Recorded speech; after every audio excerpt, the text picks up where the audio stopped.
அரசியல் பேசுவதற்காக வரல, என் எல்லையை மீறக்கூடாது. உலகத்திலே தத்துவங்கள் தோன்றும். அந்த தத்துவங்களை முன்னெடுப்பதற்கு தலைவர்கள் வருவார்கள். அப்படி தலைவர்கள் வருகிற போது அந்த தத்துவம் இயற்கையாகவே சேதாரம் சிதிலம் அடையும். ஏன்னா வர தலைவர் சுயநலம் வந்து. நீங்க மார்க்ஸை விட பெரிய தலைவர் உண்டா? மார்க்ஸோட தாஸ் கேபிட்டலை மூலதனத்தை எழுதும்போது எவ்வளவு வரும் தெரியுமா? நீங்க படிச்சு பாருங்க. சாமிநாத சர்மா எழுதியிருக்கார். கார்ல் மார்க்ஸை பத்தி சாமிநாத சர்மா எழுதியிருக்கார். எழுதி குவித்த பேர்களுக்கு இங்கு போட முடியல. 3 குழந்தை செத்து போச்சு. இறந்து போன குழந்தைக்கு சவப்பெட்டி வாங்க முடியல. இன்னொரு கை குழந்தை மார்பில் பால் குடிக்குது. தாயினுடைய மார்பில் பால் இல்லை. ஏன்னா அந்த அம்மாவுக்கு சாப்பிடல. குழந்தை கடிச்சு மார்பில் காயமாயிடுச்சு, ரத்தம் வந்துச்சு. இதெல்லாம் பொய்யல்ல, எழுதி வைத்திருக்கிறார்கள். அந்த மாமனிதன் சாகிற போது 4 பேர் 7 பேர் கூட இல்லை. ஆனால் அவன் எழுதிவிட்டு போன கம்யூனிச தத்துவம் தான் ஒரு மிகப்பெரிய பிரளயத்தை இந்த மண்ணில் ஏற்படுத்தி மிகப்பெரிய ரஷ்யாவினுடைய உருவாக்கத்தை ஒளிப்படுத்தியது. அதற்கு பின்னாலே வந்த தலைவர்கள் ஃப்ரெடரிக் ஏங்கல்ஸ் இருந்தாலும் லெனினாக இருந்தாலும் தத்துவத்தை சரியாக பார்த்து கொண்ட தலைவர்கள் இருக்கிற வரை தத்துவத்துக்கு சேதாரம் இல்லை. அப்புறம் வந்தார் ஒவ்வொருத்தரா. ஸ்டாலின் வந்தார், கொஞ்சம் படிச்சார். இந்த ஸ்டாலின் அந்த ஸ்டாலின் சொல்றோம். எங்கள் ஸ்டாலின் அல்ல, எங்கள் ஸ்டாலின் தத்துவத்தோடு இருக்கிற ஒரு மகத்தான தலைவன். பின்னால் வருகிறேன். ஸ்டாலின் காலத்தில் ரஷ்யா நீர்த்து போனது. அப்புறம் குருஷே வந்தார், கடைசியா கோர்பச்சே வந்தார். எந்த பொது உடைமை தத்துவத்தால் எல்லா மாகாணங்களையும் தேசிய இனங்களையும் ஒன்றாக்கி ஒரு பெரிய ரஷ்யாவை கட்டமைத்தார்களோ, சோவியத் ரஷ்யாவை கட்டமைத்தார்களோ, வல்லமை பொருந்திய அமெரிக்காவுக்கு எதிராக ஒரு மிகப்பெரிய நாட்டை உருவாக்கினார்களோ, வல்லரசை உருவாக்கினார்களோ, அந்த நாடு சிதறண்டு போனதுக்கு என்ன காரணம்? கோர்பச்சேவ் என்கின்ற அந்த தலைவன் மோசமானவன். அப்ப தத்துவம் எவ்வளவு உயர்ந்ததாக இருந்தாலும் அந்த தத்துவத்தை கையாளுகின்ற அடுத்த தலைமுறைக்கு வருகின்ற தலைவர்கள் கெட்டவர்களாக இருந்தால், கருத்து பிறையுள்ளவர்களாக இருந்தால் அந்த தத்துவம் தோற்று போகும். ஆனால் திராவிட இயக்கத்துக்கு மிகப்பெரிய பெருமை என்ன தெரியுமா? பெரியாருக்கு பிறகு அண்ணா என்ன சொன்னார்கள்? ஒன்றே குலம் ஒருவனே தேவனார் அண்ணா. பெரியார் கடவுள் இல்லைனார். அது கடவுள் இல்லை, இல்லவே இல்லை. கடவுளை கற்பித்தவன் காட்டு மிராண்டி, கடவுளை வணங்குகிறவன் அயோக்கியன்னார். அதை கூட சொன்னாங்க. ஒரு ஒரு ஒரு முடிவு பண்ணி பெரியார் ரொம்ப மோசமா திட்டுறார் அப்படின்னு 3 மதத்தை சேர்ந்தவங்களும் போனாங்க. ஒரு ஆரியனும் ஒரு முட்டவள்ளி அப்புறம் ஒரு கிறிஸ்டின் ஃபாதர் 3 பேர் சேர்ந்து போய் பாவனாஸ் பக்கத்தில் பெரியார் பார்த்தாங்க. ஐயா எல்லாம் சொல்லுங்க, ஜாதி ஒழிவு மதம் ஒழிவு எல்லாம் செய்யுது. கடவுளை கற்பித்தவன் முட்டாள், கடவுளை வணங்குறவன் காட்டு மிராண்டி, எங்களுக்கு கஷ்டமா இருக்கு. ஐயா ஒன்றும் சொல்லல, நல்லதுங்க, டீ சாப்பிடுங்க. உங்களுக்கு எதுங்க கடவுள்? எனக்கு சிவபெருமான் கடவுளுங்க. அந்த சிவபெருமான் உங்கள் 2 பேத்துக்கும் ஒத்துக்கிறீங்களா கடவுள்னு? அந்த கடவுள் என் கடவுள் இல்லைங்க. உங்கள் கடவுள் எதுங்க? ஏசுனாருங்க. உங்கள் 2 பேரும் ஒத்துக்கிறீங்களா? அந்த கடவுள் என் கடவுள் இல்லைங்க. இந்த அல்ல அவங்களுக்கு கடவுள் இல்லைங்க. என்னங்க பாதி பாதியாக கடவுள் இல்லைங்கிறீங்க, நான் ஒட்டுமொத்தமாக கடவுள் இல்லைங்க. என்ன உங்களுக்கு? பெரியாருக்கு என்ன கோபம்? மனிதனுக்கு மனிதன் தொடக்கூடாது, கண்ணில் படக்கூடாது, பார்த்தால் தீட்டு, தொட்டால் தீட்டு, தெருவிலே நடக்கக்கூடாது, குளத்திலே தண்ணீர் எடுக்கக்கூடாது என்பவை போன்ற கொள்கையில் தாண்டவமாடுகிற ஒரு நாட்டை பூகம்பத்தால் எரிக்காமலோ, சண்ட மாறுதத்தால் துகளாக்கப்படாமலோ, சமுத்திரம் மூழ்கி எழுந்து அமிழ செய்யாமலோ பார்த்த பிறகு கடவுள் ஒரு இருக்கிறார் என்றால் நான் எப்படி நம்புவேன்? கடவுளுக்கு அவர் போவோம். கடவுள் அவர்கிட்ட கேட்டாங்களே, கடவுள் வந்தா நானும் கூப்பிட்டு போறேன். அவர் கடவுள் மீது கோபம் இல்ல, இந்த மண்ணிலே இருக்கிற சாதி ஒழிய வேண்டும், மதம் ஒழிய வேண்டும். சாதியை ஒழிக்கணும்னாரு. இல்ல அது மதத்துல சொல்லப்பட்டிருக்கிறாங்க. மதத்தை ஒழிப்பேன்னாரு. ஐயோ அது கடவுளோடு கட்டுப்பட்டதுனாங்க. அப்ப கடவுளை ஒழிப்பேன். ஆக இந்த மண்ணில் ஏன் பெண்கள் அடிமையாக்குனீங்க? அப்ப எப்படி பாட்டுச்சு? காக்கை பாட்டுக்கார் என்ன பண்ணாங்க? சங்க காலத்தில் இத்தனை பெண் குழந்தைகள் இருந்தாங்க, என்ன பிரச்சனை? நான் சொன்னேன், எங்க தாத்தா ஓடினார் தீண்டாமைக்குன்னு. எங்க அப்பா சம்பாரிச்சு வந்து 15 ஏக்கர் நிலம் வாங்கினாரு. நான் வீட்டில் 8வது பையன். என் மூத்த அண்ணன் இந்த ஊரில் தான் படித்தார். இங்கே தான் எம்எஸ்சி பாட்டனி படித்தார். இந்தியன் ஃபாரஸ்ட் சர்வீஸ் போயிட்டாரு. பிரின்சிபல் சீஃப் கன்சல்டேட்டர் ரிட்டையர் ஆகிட்டாரு. யார்? தீண்டாமைக்கும் ஏழ்மைக்கும் ஓடி போன தாத்தாவோட பேரன் ஐஎஸ். நான் 8வது பையன். நான் சென்ட்ரல் மினிஸ்டர். அதை விடுங்க, ஜாதியினே என்னான்னு தெரியாமல் என் பொண்ணு லண்டனில் படிச்சுட்டு இருக்கு. இந்த 100 ஆண்டு காலத்தில் தாழ்த்தப்பட்ட மாணவனை பச்சையப்பன் அறக்கட்டளை உள்ளே வரவில்லையே. இந்த 100 ஆண்டு காலத்தில் இந்த சமூகம் வளர்ந்து நின்று இன்றைக்கு லண்டனில் போய் என்னுடைய பிள்ளை சட்ட மேற்படிப்பு LLM படிக்கிறார் என்றால் இதற்கு பின்னாலே இருந்த தத்துவம் எது? திராவிடம் அல்லவா? இதைத்தான் பெரியார் செய்தார். பெரியார் செய்த போது அண்ணா ஆட்சிக்கு வர வேண்டும் என்பதற்காக அல்ல, அரசியல் படுத்த வேண்டும் என்பதற்காக ஒன்றே குலம் ஒருவனே தேவன். பெரியார்கிட்ட போய் கேட்டாங்க. பெரியார் கோச்சிக்கிட்டார், திட்டுறார். எல்லாம் மோசமான பசங்க, கண்ணீர் துளி பசங்க. ஏன்னா அண்ணா என்ன சொன்னார், கண்ணீர் துளிகளோடு நாங்கள் வெளியே இருக்கிறோம் பெரியாரை விட்டுனார். பெரியார் வழக்கமாக திட்டுவார், இந்த கண்ணீர் துளி பசங்கன்னே சொல்லிட்டு இருந்தார். அப்போ ஒரு முழக்கத்தை மாற்றினார், வெகு மக்கள்கிட்ட போகணும். கடவுள் இல்லைன்னா ஒரு சங்கடம் வருவீங்க, கடவுளை கற்பித்தவன் அயோக்கியன்னா மக்கள் நம்ம சுழிக்கிறான். அப்போ என்ன பண்ணார், திருமூலர் சொன்னார், ஒன்றே குலம் ஒருவனே தேவன். எல்லாரும் கேட்பாங்க. அதை விட அண்ணா மறைந்து போனதற்கு பிறகு அவருக்கு இரங்கல் கூட்டம். அந்த இரங்கல் கூட்டத்தில் ராஜாஜியும் பேசுகிறார், பெரியாரும் பேசுகிறார். ராஜாஜி சொல்கிறார், என்னுடைய நண்பர் ஈவே ராமசாமியை போல அறிஞர் அண்ணா அவர்கள் நாத்திகவாதி அல்ல, அவர் கடவுள் நம்பிக்கைக்கு வந்து விட்டார்னார். பின்னாடி பேசின பெரியார் சொன்னார், அண்ணாதுரை என் சிஷியன், ஒன்றே கூட ஒருவன் சொல்ல ஒண்ணுதான், ஆனால் எந்த தேவன் சொன்னார் அவரு,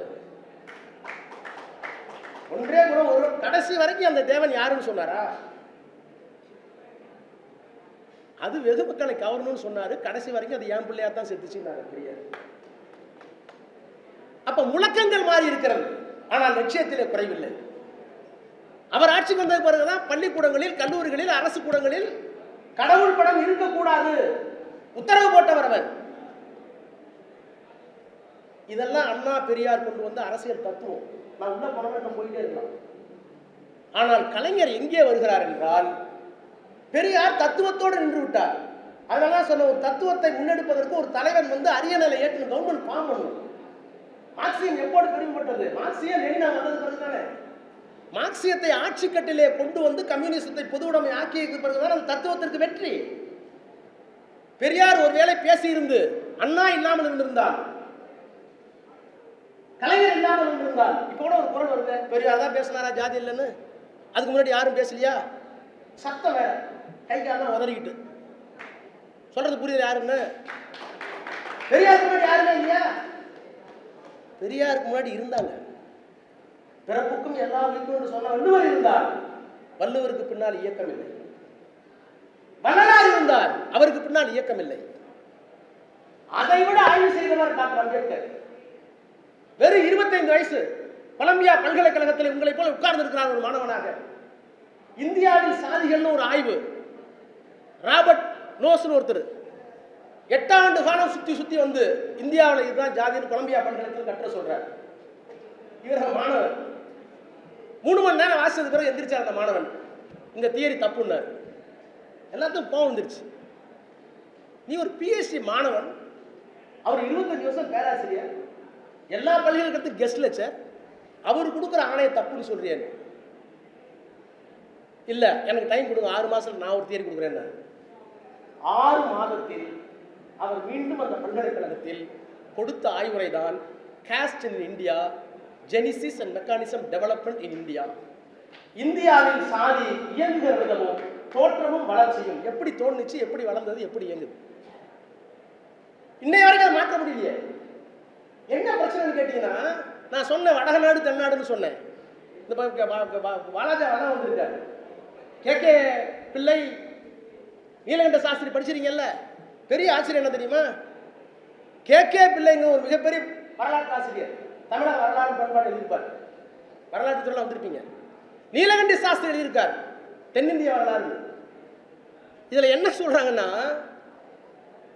கிபி 4ஆம் நூற்றாண்டில் இதே காஞ்சிபுரத்தில் முழுக்க முழுக்க பௌத்தம் இருந்தது. இந்த காஞ்சிக்கு பெயர் பௌத்த காஞ்சி. 9ஆம் நூற்றாண்டில் மீண்டும் இந்த நாட்டுக்கு வருகிற போது 6 புத்தர் சிலைகள் காஞ்சியில கண்டெடுக்கப்பட்டது. அது ஒரு சிலை காமாட்சி அம்மன் கோயில் உள்ள இருந்து எடுத்துக்கலாம். அப்ப பௌத்த மதத்தை வென்றுவிட்டு இந்து மதத்தை இங்கே கொண்டு வருகிற போது புத்தர் சிலை எல்லாம் காணாம போச்சுன்னு எழுதியிருக்காரு. KK பிள்ளை எழுதியிருக்காரு, நான் ஒன்றும் சொல்ல, தமிழ்நாடு அரசாங்கம் வந்து புத்தகம். இது எங்க ஒத்து போகுதுன்னா, அம்பேத்கர் அந்த புத்தகத்தில் ஒத்து போகுது. என்ன சொல்றாருன்னா, எப்படி இங்கே தீண்டாமை ஏற்பட்டது என்றால், ஏன் சேரிக்கு வெளியே, ஊருக்கு வெளியே சேரி இருக்கிறது என்றால், பௌத்த மதம் இங்கே இருந்தது. அந்த பௌத்த மதத்தை எதிர்த்து ஆரியர்கள் உள்ளே வந்து 4 வருணத்தை சொன்னபோது, அந்த 4 வருணத்தை ஏற்றுக்கொள்ள முடியாது என்று சொன்னவர்களை ஊருக்கு வெளியே விட்டார்கள். இது எதுல இருந்து அவர் எடுக்கிறார்னா, பாகியான் 4ஆம் நூற்றாண்டில் வருகிறார் சீன யாத்திரிகர். அவர் வருகிற போது சரி இல்லை, பௌத்தம் இருந்தது. மீண்டும் யுவாங்சுவான் வருகிறார் 9ஆம் நூற்றாண்டில். அவர் வருகிற போது எல்லாம் மாறி போச்சு, பௌத்தம் இல்ல, புத்தர் சிலை இல்ல, எல்லா சிலையும் விநாயகர் சிலை வந்துருச்சு, சிவன் சிலை வந்துருச்சு, எல்லாம் இந்து மத கடவுளாயிடுச்சு, புத்த மதம் ஒளியை விட்டது. அந்த புத்த மதத்திலே ஒத்து இருந்து இந்து மதத்தை ஏற்றுக்கொள்ளாதவர்கள் தான் முறிந்த மனிதர்கள், புரோக்கன் மேன் என்று சொல்லி சேரிகளாக தாழ்த்தப்பட்டவர்களாக மாற்றப்பட்டார்கள். அப்ப எந்த விதத்திலே பார்த்தாலும் பெரியார் சொன்ன கருத்து, அண்ணா எடுத்து வைத்த அரசியல் தத்துவம் அன்றைக்கு எல்லாவற்றையும் இந்த தமிழ்நாடு அறிவுபூர்வமாக ஏற்றுக்கொண்ட காரணத்தினால தான் இன்றைக்கும் அந்த இயக்கம் வாழ்ந்து கொண்டிருக்கிறது. தத்துவம் வாழ்வதற்கு காரணம் பெரியார் மட்டுமல்ல, அண்ணா என்ற அற்புதமான தலைவர். சரி, அவரும் போயிட்டாரு. அதற்கு பிறகு என்னாச்சு? நான் ஒரு நேரில் நிறைய சொல்லலாம், 2 மட்டும் சொல்லிடுறேன். இப்ப அண்ணாவுக்கு மொழிப்பற்று இல்லை. அண்ணா தான் சொன்னார், நான் மீண்டும் வருகிறேன். ஏன் மொழி வேண்டும் என்று சொன்னார்? பெரியார் சொன்ன சமத்துவம், பெரியார் சொன்ன பாலின சமத்துவம் எல்லாமே ஒரு நாட்டில் தமிழிலே இருந்தது, தமிழ் கலாச்சாரத்தில் இருந்தது. சாதி ஒழிக என்று சொல்லுகின்ற அதே நேரத்தில் பழைய தமிழ் கலாச்சாரத்தை மீட்டெடுத்தால் அதிலே சாதி இருக்காது என்று மொழி உணர்வையும் சேர்த்தவர் அறிஞர். அந்த மொழியில எல்லாம் இருக்குன்னு சொன்னது அண்ணா. ஆக சாதி ஒழிப்பு, தனித்தமிழ்நாடு, அதோடு சேர்ந்து மொழி உணர்ச்சியும் கொண்டு வந்தவர் பேரறிஞர் அண்ணா. அவர் வந்ததற்கு பிறகு தனிநாடு பிரிவினை கைவிட்டதற்கு பிறகும் மாநில சுயாட்சி கொள்கையை முன்னெடுத்தார். அவரும் மறைந்து விட்டார். நான் இன்றைக்கு சொல்லுகிறேன், தமிழை செம்மொழியாக்கியது யார்? கலைஞர். அண்ணாவினுடைய கொள்கை. பெண்கள் வந்திருக்கிறீர்கள், பெண்கள் வந்து இந்து மதத்துடைய அடிப்படை தத்துவம் என்ன? பெண்களுக்கு எதை கொடுத்தாலும் 2 கொடுக்காது, கல்வியை கொடுக்காத, சொத்து கொடுக்காது. நான் ஒன்றும் புதுசாக சொல்ல, இருக்கு. இதுதான் மனுஸ்மிருதி. பெண்ணுக்கு எதை கொடுத்தாலும் கல்வியை கொடுக்காத, சொத்து கொடுக்காது. நான் அப்படியே ஒரு 1952 காலத்துக்கு போகிறேன். 1952 இந்தியாவுடைய அரசியல் சட்டத்தை எழுதியவர் டாக்டர் அம்பேத்கர். அவர் இந்து மதத்தை பற்றி கவலைப்பட்டார். என்ன கவலை? இந்த மதத்தை விட்டு இந்த மக்கள் போக முடியாது, ஆனால் சில சீர்திருத்தத்தை கொண்டு வரலாம். என்ன கொண்டு வரலாம்? பெண்களுக்கு மன உரிமை, உரிமை வேணும், டைவர்ஸ் பண்ணிக்கிற உரிமை வேணும். கல்லானாலும் கணவன், புல்லானாலும் புருஷன்னா, அது கல்லானாலும் கணவன், புல்லானாலும் புருஷன்னா, அந்த மாதிரி உணர்ச்சி இல்லையா? ஒன்று தெரியுமா உங்களுக்கு? 6 வயதில் திருமணம் செய்து 1932 6 வயதில் திருமணம் செய்து விதவையான குழந்தைகள் எண்ணிக்கை 2600. சென்சஸ்.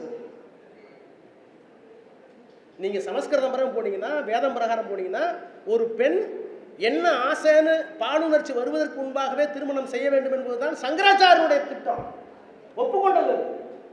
ஏன்னா அந்த பொண்ணுக்கு உணர்ச்சி வந்து விட்டால், விவரம் தெரிந்து விட்டால், யார் மேல புரிதலோ அந்த பெண், அந்த ஆணோடு புரிதல் போகும். எனவே அந்த பெண் சமைவதற்கு முன்னாகவே திருமணம் செய்து விட வேண்டும் என்பதுதான் நம்ம மதம். சொத்து கொடுக்காத மதம்.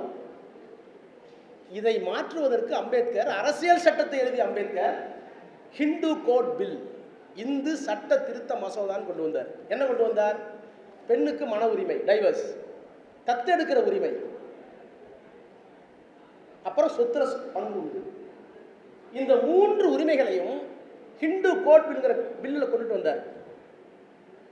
நேரு ஒப்புக்கொண்டார். நேரு ஒரு பகுத்தறிவாதி. அவர் ஒரு பெரிய கடவுள் நம்பிக்கையில் உள்ளவர் கிடையாது. நீங்கள் உங்களுக்கு கடவுளை கும்பிடுங்கன்னு கேட்டப்ப நான் கடவுளை கும்பிடுறது இல்லை, கடவுள் யோசிக்கிறது இல்லை, ஐ எம் அக்னாஸ்டிக்னார். உண்டன்பார் சிலர், இல்லை என்பார் சிலர், ஆனால் எனக்கு இல்லை கடவுள் கவலை. இருந்தா இருந்துட்டு போட்டு, இல்லைன்னா என்ன, அவர் ஜோலி அவர் பார்க்கறாரு, என் ஜோலி நான் பார்க்குறேன், எனக்கு என்ன பிரச்சனை. அம்பேத்கர் கொடுத்த இந்த தத்துவத்தை அவர் ஏற்றுக்கொண்டார். ஆனால் காங்கிரஸ் கட்சியில் இருந்த உயர்ந்த ஜாதிக்காரர்கள், பிராமணர்கள், ராஜேந்திர பிரசாத் உட்பட, இன்னும் சொல்றேனே, ஒன்றும் புதுசா இல்லையா, புத்தகத்திற்கு தான் சொல்றேன். இங்க இருக்க சங்கராச்சாரி, சந்திரசேகர் பெரிய சங்கராச்சாரி இங்க இருந்து 10,000 பெண்களே ட்ரெயின் அனுப்பிவிட்டாரு. என்ன அனுப்பிவிட்டாரு? 10,000 பெண்கள் அனுப்பிவிட்டாங்க. என்ன அனுப்பிவிட்டார்னா, பெண்களுக்கு சொத்துமே பங்கு கொடுத்தால் ஒழுக்கம் கட்டு விடுவார்கள், கணவனோடு இருக்க மாட்டார்கள் என்று இங்கிருந்து அனுப்பியதை ராமானுஜ தாத்தாச்சாரியார் அவருடைய புத்தகத்தில் இருக்கார். நான் தான் போனேங்க. அம்பேத்கர்கிட்ட போனாங்க, ஒத்துக்கல. நேருகிட்ட போனாங்க, ஒத்துக்கல. ராஜேந்திர பிரசாத் போனாங்க, அந்த சட்டத்தை கடப்பிலே போட்டார். அப்பதான் அம்பேத்கருக்கு சூடு வந்துச்சு, சொரணம் வந்துச்சு. இந்தியாவுடைய அரசியல் சட்டத்தை எழுதினாங்க. The constitution was given by me to the nation, ஒரு சின்ன பீஸ் ஆஃப் லெஜிஸ்லேஷன், ஒரு சின்ன சட்டம் கொண்டு வரேன், அதை இந்த நாடாளுமன்றத்தில் நான் ஏன் சட்டம் மந்திரியாருன்னு தூக்கி எறிஞ்சார். வெளியே போகும்போது சொன்னார், today I have been defeated, நான் தோற்கடிக்கப்பட்டிருக்கிறேன், but still I am having confidence, a day will come, a leader will emerge to fulfill my commitment. நான் நம்புகிறேன், நான் இறந்து போய்விடுவேன், என்றைக்காவது இந்த தேசத்தில் ஒரு தலைவர் வருவான், ஒரு நாள் வரும், இந்த சட்டத்தை நிறைவேற்றி தருவான் என்று 52 சொன்னார். 1989 பெரியார் கண்ட கனவை, அம்பேத்கர் கண்ட கனவை கலைஞர் சொத்திலே சமர்ப்பி 29 செங்கல்பட்டு மாநாட்டில் போட்டார். இப்படி எத்தனையோ திட்டங்கள், பெரியார் எல்லா திட்டங்களையும் 5ஆம் வகுப்பு வரை பள்ளிக்கூடங்களுக்கு பெண்கள் தான் ஆசிரியர் சொன்னார். ஐயா கொண்டு வந்தது தான் 29 திட்டம் தான். ஆக பாலின சமத்துவம், சாதியற்ற சமூகம், இவற்றையெல்லாம் கொண்டு வர வேண்டும் என்பதுதான் பெரியார் அண்ணா கண்ட கனவு. அந்த கனவை அரசியலில் கொண்டு வந்து சேர்த்தவர் கலைஞர். அவருடைய திட்டங்களை சொல்லிக்கொண்டே போகலாம். ஆனால் நேரமில்லை காரணத்தினால் இன்றைக்கு திராவிடத்தை சூழ்ந்திருக்கிற ஆபத்து. நான் அதான் சொன்னேன், தத்துவத்தின் மீது தலைவர்கள் வைத்திருக்க நம்பிக்கை குறைய குறைய தத்துவம் தோற்றுரும்.